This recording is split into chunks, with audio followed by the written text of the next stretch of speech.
deck, all the decks I try and build now, I want to try and go first, because I will get that most of the time. And it's a matchup where James is going to be playing with this mulligan here. We'll just see that he's got the Absol Kangaskhan archetype. A few different cards in there from what we've seen previously, but that's definitely one to watch.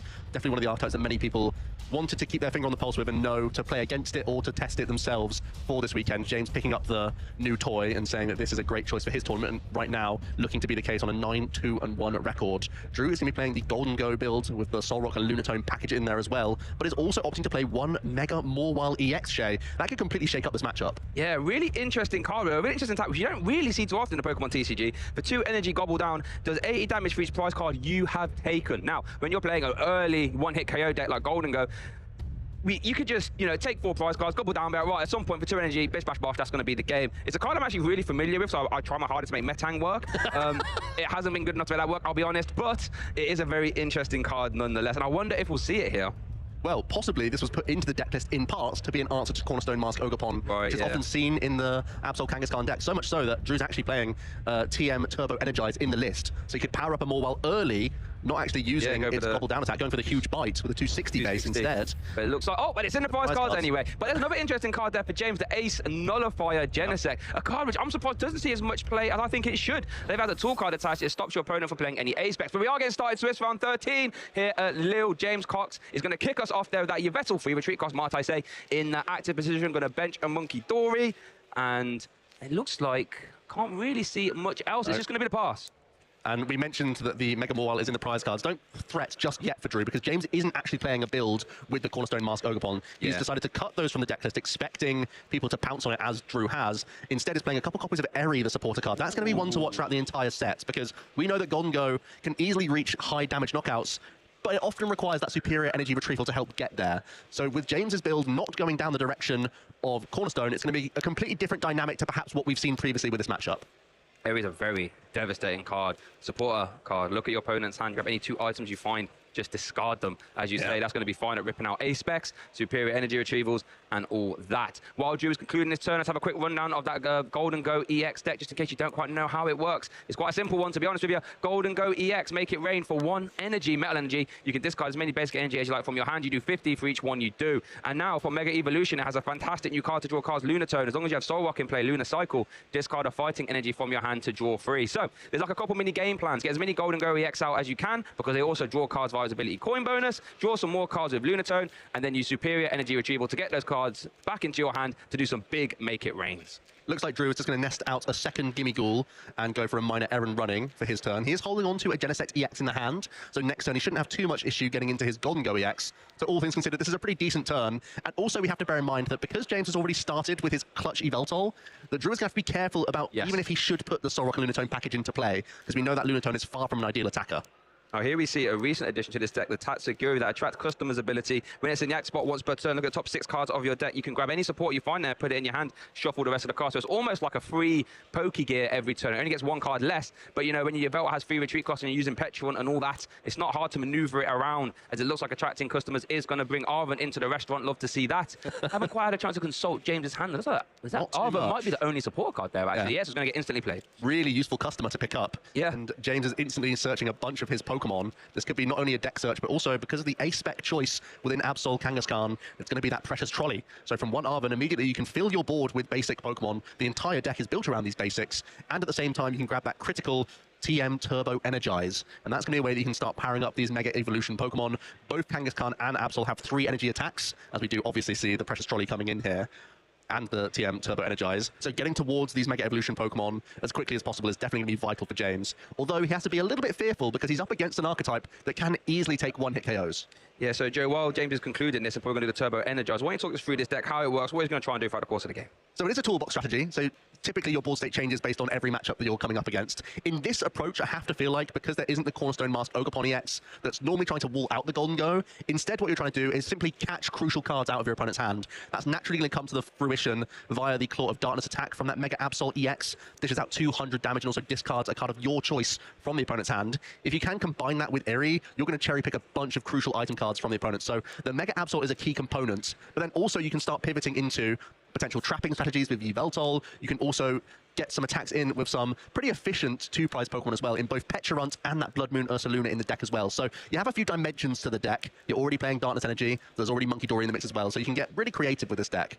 As we do see that Turbo Energize concluding. 2 energy attached to Mega Absol is over to Drew, who's going to evolve his coin bonus. Lets you draw 2 cards if the Gholdengo is in the active. If it's on the bench, you can draw 1. So another 3 cards drawn here for Drew. 4 if you include the top deck. Can have a little consult on Mega Absol there, just have a little gander. But the thing is, James might not even know that there is no cornerstone, right? Yeah, you have no reason. You've already seen fighting energies. You know it's going to be something along those lines. So, but there is, he doesn't to know. So I wonder, you know, it's interesting because we have perfect knowledge, but the players do not. We're going to see a turn attachment to the active Gholdengo. The Team Rocket's Petrol. Yeah. I love this card. Basically lets you grab any trainer you like from your deck. Long-term players, think of Skylar from back in the day. It's essentially the same. And in a deck like Gholdengo, where you just want to try and get your superior energy retrievals or your A-Spec, fighting Gong, Earth, and Vessel, Petrol just grabs you that. Yeah, you're quite a low-maintenance deck, but you have some crucial pieces. And in this case, the Earthen Vessel is going to give us a critical mass of energy to play with to knock out this Tatsugiri.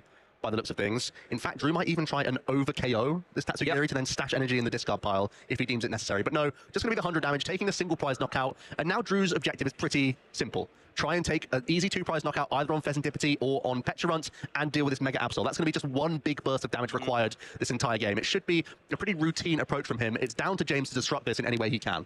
And let's see, going to promote that Yveltal. As it looks like Arvin was taken from the prizes for Drew. It's over to James. See, that hand still isn't like super convincing. I'm going to start to turn off over that flip the script. Fantastic ability from Pheasantipity. Draw 3 cards if one of your Pokemon was knocked out on your opponent's last turn, which obviously Tatsugiri was. Bosses, Orders, Energy, Penny. I guess we can... Start from ideal. Perhaps. You have the 3rd energy, so you can use Claw of Darkness, but the thing is about Claw of Darkness against Gholdengo, they're going to, well, see another 3 cards straight away.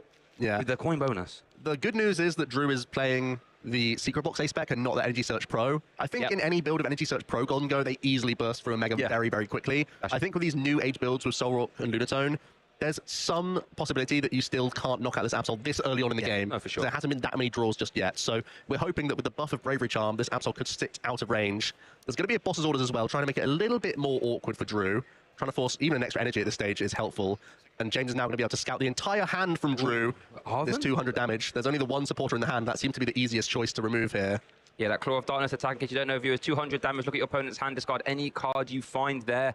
So it's just making life awkward. As we did say with James opted to play copies of Eri, you can really see that he wants to be a hand lock. Buddy Buddy Poffin was the top deck. Pretty handy one. You want to get as many Gholdengo as possible. We know Genesect was in hand as well, obviously, so you might not put it down exactly this turn, but next turn put it down, immediately evolve up your Gholdengo. Yeah, it's going to thin towards, ideally, better draws, because Drew isn't close to knocking out this Absol just yet. I believe there's only a couple of fighting energy in the hand right now, possibly as many as 3. So ideally, we draw into another Arvin or another supporter card that can be useful. Even something like a Professor Terra scenario could be a huge pickup for him at this stage. 2 copies within the deck. And if Drew can hold off from putting any other liability Pokemon into play, he can spend these Turo not to pick up annoying Pokemon, but to heal instead, buying himself a turn. Let's see the first coin bonus for 2 cards here. We go 1, 2, Solrock, Energy. Some extra energy cards. We're getting close. We're at 4 energy in the hand. We can't move this Gholdengo, though, so we have 1 more draw from coin bonus. I think something like Turo or Arvin would be required now. Yeah, here we go. 1 more from the coin bonus. Ooh, another Solrock. Solrock. Oh. So 2 of the Solrock, none of the Lunatone. 1 was discarded from Earthen Vessel on a previous turn. Yeah, that's not super ideal. Super Probably going to shuffle in the energy. Okay. Opting to leave the Lunatone S. Super letting you shuffle in any combination 3 basic energy or Pokemon back into your deck. Drew saying, I just want those fighting energy back. Yeah, I guess it's a use it or lose it situation. Yeah. You might be thinking, I'm going to get that Super Rod sniped out of my hand if I play it right now. Yeah. As possibly the most valuable card in that hand. I'm not sure if there's any metal energy in the hand for Drew. If there is, he might just be putting a small... Yeah, there is 1 metal. So he can put a decent chunk into this Absol. And then there'll still be a decent amount of fighting energy in the discard pile for his future superior energy retrievals. In a weird way, because Drew hasn't drawn... Oh, just a pass. I guess if you put damage in, it could just get Penny, but then you remove all the energy at the same time. That's what's still tempting, so, yeah. I was about to say that your hand is so weak that you actually encourage more attacks from the Absol, in a way, right? Yeah, because you say, I'm not fearful of anything out of this hand, because it's all pretty weak. Yeah. Nesball is going to grab that Mega Kangaskhan. I haven't had a chance to look at that yet. Has the error, well, what's the ability called? Errand something. Run errand. When it's in the active spot, you can draw 2 cards. And worth knowing, we've seen in Milwaukee, that rapid fire combo attack can really come up for 3 energy, 200 damage. Flip a coin until you get tails, 50 for each heads. And at this stage, with Drew already taking 1 prize, why not put a second Mega Evolution into play? Because your opponent's basically never going to try and go through both of them. They're both very chunky Pokemon. Here comes Pecharunt, bringing the Yveltal into the active with Subjugating Chains. one of the really neat combos of this deck. So you can just go into drawing mode. We are going to retreat now, so Run Errand will draw us 2 cards, and I think that means we probably have a penny from James this turn. Yeah, pennies in the hand. Kangaskhan. Yeah, we saw that one. And that's that really interesting combo you can use with Petulant and then Yveltal's. Like, it's very easy to get Mega Kangaskhan in the active turn. Attachment to the Yveltal worth noting, it has that clutch attack, 20 damage, stop your opponent retreating. We see that all over the format, and it's good here. But there is the penny, going to remove that Yveltal into the active. So, who are you seeing a clutch then? Does look to be the case. I was a little surprised that James had the opportunity to go up in prize cards and then could start attaching energy to Petulant and say that, now I'm ahead with Absol. Even if you knock it out, I then have Petulant to follow up, and then I have Blood Moon to follow up, something along those lines. But now James is stashing energy across multiple and just trying to buy time, saying that Drew's on a bit of a weak hand. He's going to wait and try and deal with Absol in 1 hit. So why not get a little bit more chip damage in while I can? Drew did top deck a boss's orders for what it's worth. Yeah. That could be scary. We still see, what, a minimum 3 extra cards from coin bonus. Does have the Genesect in hand, so you could immediately evolve up the Gholdengo. That would be a clutch target, though, so got to keep that in mind. We're going to see the active coin bonus now, so that's 2 cards. Didn't get to see them, unfortunately.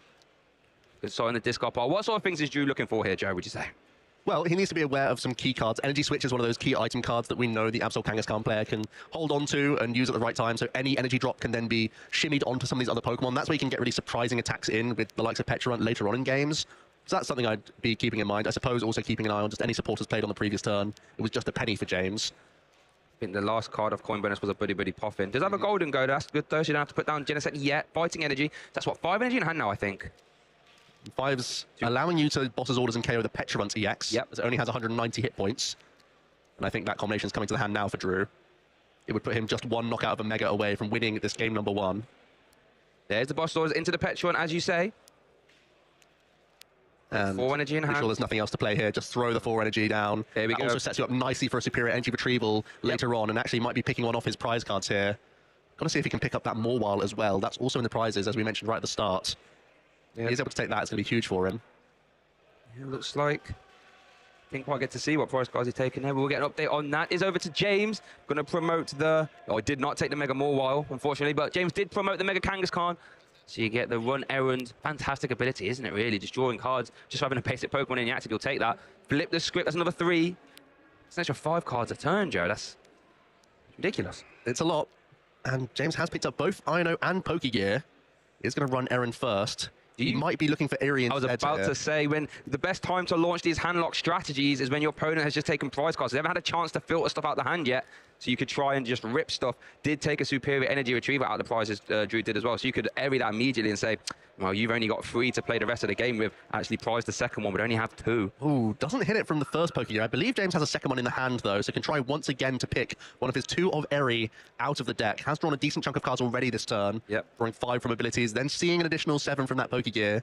Now just has to shuffle everything and have 1 more chance at it. And the thing is, if you're Drew, you're not playing around Erie. There's no way you play around Erie. That's not something that I think is super common in these lists, no? It's a strange thing because the deck's still so new that there has been some online placements of a build with Erie. Oh, okay. So I think, I don't know. And I guess engaged player like Drew, I have to give him the credit to think that he's thought about this. I guess it's already a hand-ripped deck with Mega Absol anyway, so... And when you don't see the cornerstone, it's a bit of a telltale sign that your opponent's got some other avenue here. I see the bench Latias. He's definitely taking a think here. He's holding on to Countercatcher. He's going to bring up the next Gholdengo. Okay.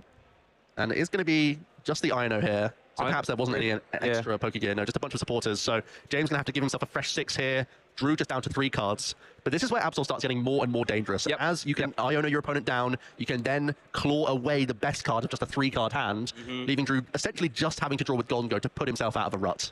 And you would have put all the potentially good cards straight down to the bottom, so unless the deck can get manipulated, we won't be able to draw into them. So let's see, we are going to see the free retreat thanks to Latias Skyliner into the Claw of Darkness. I would imagine 200 damage. It gets a good number, you know, you can't absorb too many of them. Nestball, Air Balloon, basic energy. I feel like Air Balloon feels like the best choice to remove here. It gives more draw to Drew, giving him a pivot, and it would be 1 fewer energy required for a knockout because there's energy on both of his bench Gholdengo. It's over to Drew now, though. Can see what, an extra 4 cards with coin bonus. Not bad arrangement. Iono down to 3.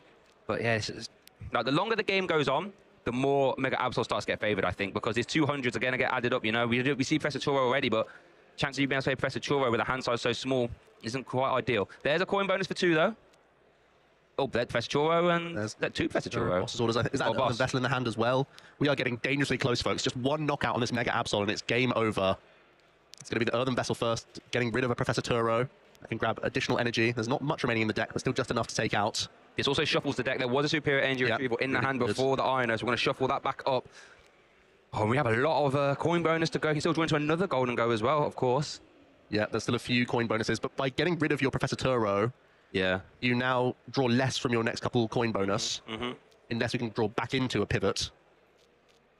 So it's still not easy for Drew to take the knockout here. Definitely possible. Definitely possible. Got quite a few outs. The superior would be the most critical card to find here from a couple of draws. I think there's 2 in deck, I believe. One's prized. One of the prize cards, yeah. I don't think... Oh, yeah, one has been played earlier, has it not? Possibly not, actually. I think it was super odd, so there's still 3 in the deck. Superior energy retrieval. Oh, my goodness.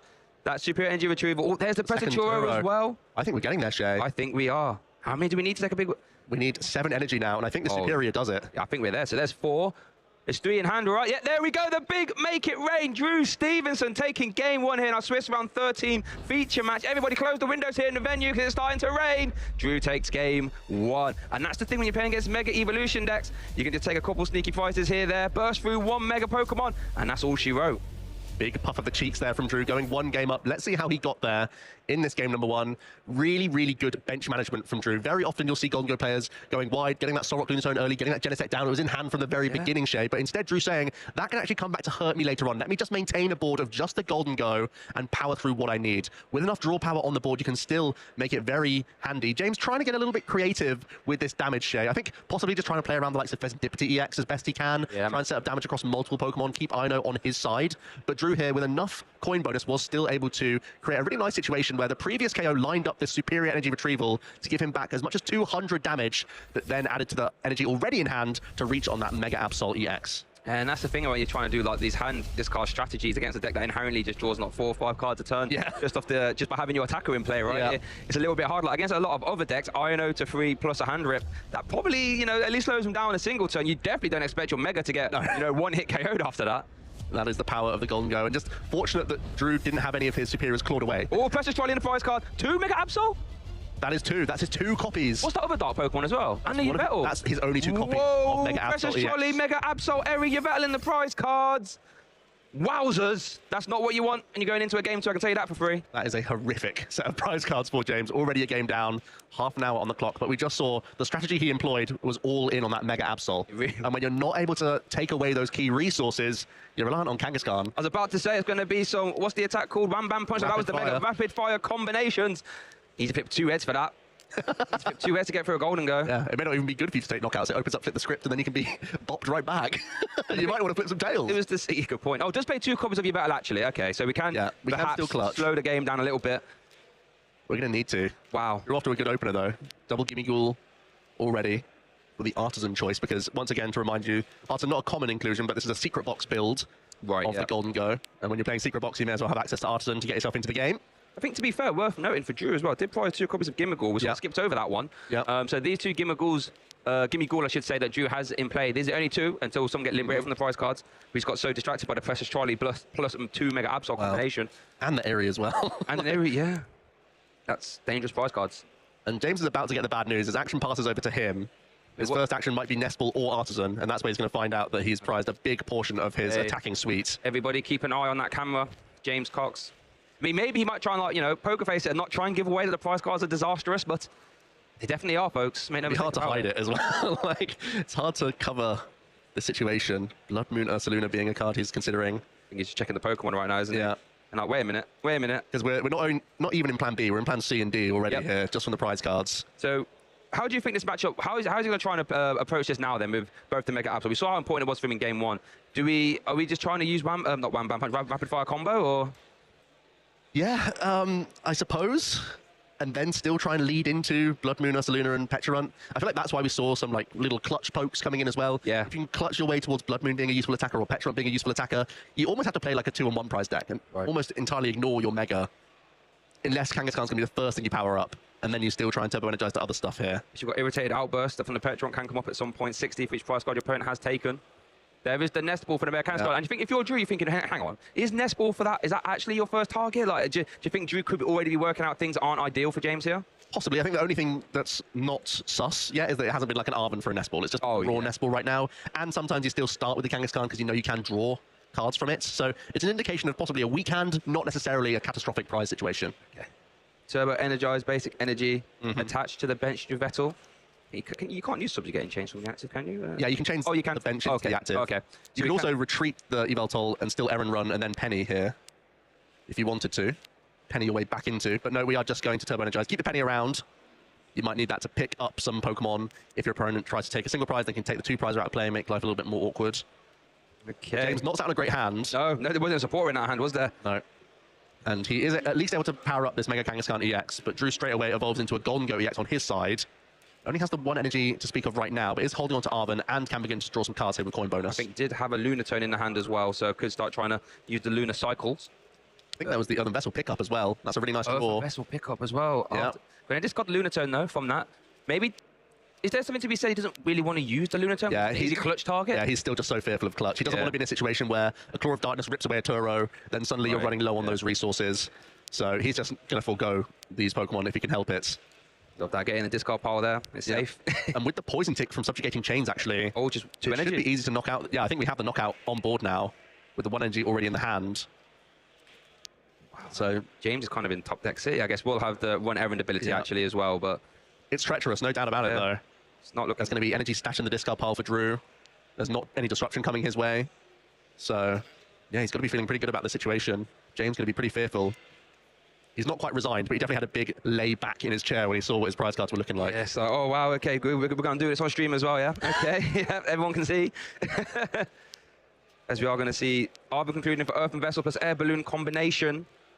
Not another Gholdengo EX in the hand currently. No, your only means of getting towards the Gholdengo is via your Genesect. There's no Ultra Ball in the list, so you kind of just have to try and draw into them. You don't want to put Genesect down as well for the same reason as the Lunatone, right? So, which Drew had the Genesect in hand for multiple turns in game 1 and definitely chose not to do it, which is 100% the correct decision. There's the turn attachment. 2 energy in hand, make it rain. Thanks to the poison damage from Subjugating Chains. That is a KO. Is over to James. Now, we need a lot. We need a decent top deck and some draws from Run Errand to put ourselves in any sort of position here. We're looking for Bravery Charm, we're looking for Hand Disruption, we're looking for more basics to put down.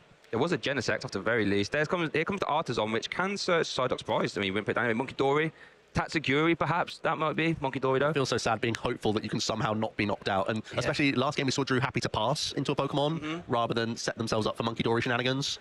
So I think Drew already knows not to hit into things unless he's taking KOs. Yeah. There's Monkey Dory, far from ideal, but again, what else is there? It would have been Tatsugiri otherwise is the only other thought. Let's thin the deck first and just draw a couple. Do we see any Eri here?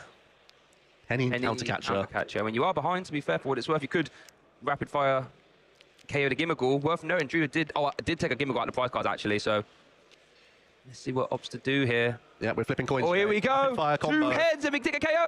Oh, that's 200. How about just the 200 then? 200. But as you did say, I mean, it's not great, but... And Drew already prepped the Earthen Vessel on the previous turn.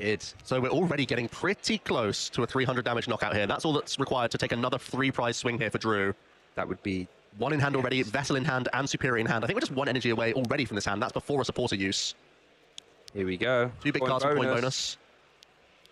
Genesect, Superior. I think at this point of the game, you can put Genesect EX down just to get extra Gholdengo. Because if you are able to take this knockout, you have to expect some hand disruption to come your way, and that's a bigger threat than anything else at this stage. Yeah. There's no sign of Absol. You know you have Turos that can help you close the game. If you put the Genesect down, you know you can pick it up later. There's already the Arven in hand, so I'm pretty sure we're cruising to another KO here. Yeah, I think the KO is almost a certainty at this point. Devastating for James to try and deal with. The turn 3 KO. But there is the Air Balloon. Earthen Vessel number 2. 4 vessels. Wow. This is going to be a big KO here. It'll be painful. There'll be a few discards in the mix, and we've only ever seen 1 Gholdengo so far. With a discard of Metal Energy, you know that's free because you can Superior this back anyway. So that's not an issue. It's essentially a free discard. This is... wow. I'm loving this. Here we go. There's the Earthen Vessel again. Grab 2 more energy. Drew's going to hop off to an immediate prize advantage here. Going down to 2 prize cards remaining after this turn. The only grace being given to James right now is that Drew will be going down to 2 prize cards, and there's only 1 Gholdengo in play. But Drew immediately is also shutting that door now with the Genesect. You can evolve 1 of these Gimmighoul, I believe, into another quick coin bonus. But James, there's already a pre-damaged Gholdengo. You can get in the mix, try and hand disrupt, try and find Blood Moon or Saluna. It's asking for a lot here. But you know your back's against the wall. Drew just doing everything he can to put himself in a more secure position. He's already looking like a great knockout, and just 1 more KO after this Kangaskhan will be the game. And this is where... it's what separates good players from great players. Even though you are ahead, there's still multiple things you can do to like manipulate your deck, thin your deck, just to try and shut as many avenues down as possible for James to get back in this game. We do see the Superior Energy Retrieval being played there. But it looks like that should be enough, right? All in hand now. Might even have enough to stash an attachment onto his bench Gholdengo by the looks of things. That would be rude. That's rude. the icing on the cake. It's going to hold everything. I don't mind it.